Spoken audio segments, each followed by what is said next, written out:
Hello, my name is Shelley Montgomery, and I will be discussing the summary as well as conclusions and recommendations for what should be Company X's romance policy. In summary, the employer's main passions are to maintain efficiency, spirits, and avoid liability. The workers are interested in fairness, value, and their right to comfort in their individual lifestyles. A strict company policy may have an impact inconsistent with the employer's passions. Employees are enthusiastic about value and privacy. It is easy to understand that organization time should not invest on anything but work-related activities, whether it is seeking a loving relationship or goofing off. However, when an employee does not engage in a relationship on organization time and it does not affect the office and the relationship provides no issue to the company, the worker will predict and anticipate privacy in anything that he or she does legally outside of the workplace. A well-selected plan should not penalize employees for lawful actions outside of the workplace. However, the policy should notify against potential risks of office love endeavors. The policy should also inform its workers and put into place a way of working any disputes to reduce or remove any prospective sexual harassment and or discrimination claims. Every time there is progress, employers have to go back and examine their practices to make sure they are not going to get themselves in trouble. However, companies should respond properly and carefully to think about the benefits and drawbacks of the legal and internal social repercussions. All guidelines should rationally keep some relationship between conduct being avoided, the employer's performance, and compared to the employer's and employees' genuine passions. In regards to conclusions and recommendations, there are several policies that Company X can choose from. First, they can choose not to have an office romance policy, and in doing so, Company X can rely on anti-harassment and anti-discrimination policies to protect the people involved.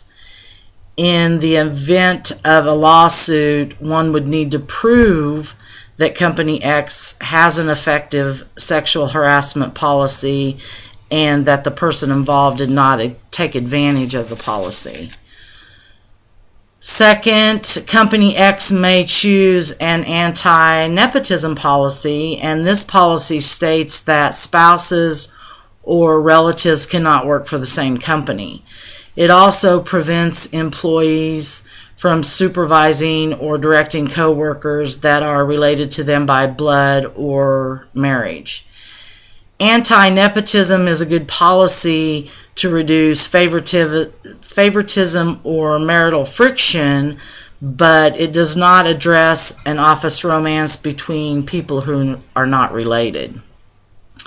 Another policy could be a notification policy, and this policy requires the people who are in a relationship to fill out a report stating that they are mutually and consensually entering into a romantic relationship.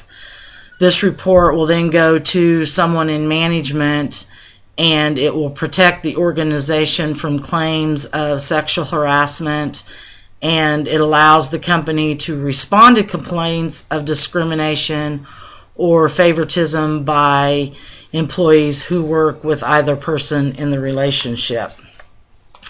The last policy I will be discussing is a love contract, which states that the relationship is consensual, and it goes over the sexual harassment policy and how to report complaints. It outlines the behavior This can include abstaining from displays of affection at work or retaliation if the relationship ends. Along with the office romance policy, Company X should define the repercussions if the policy were violated.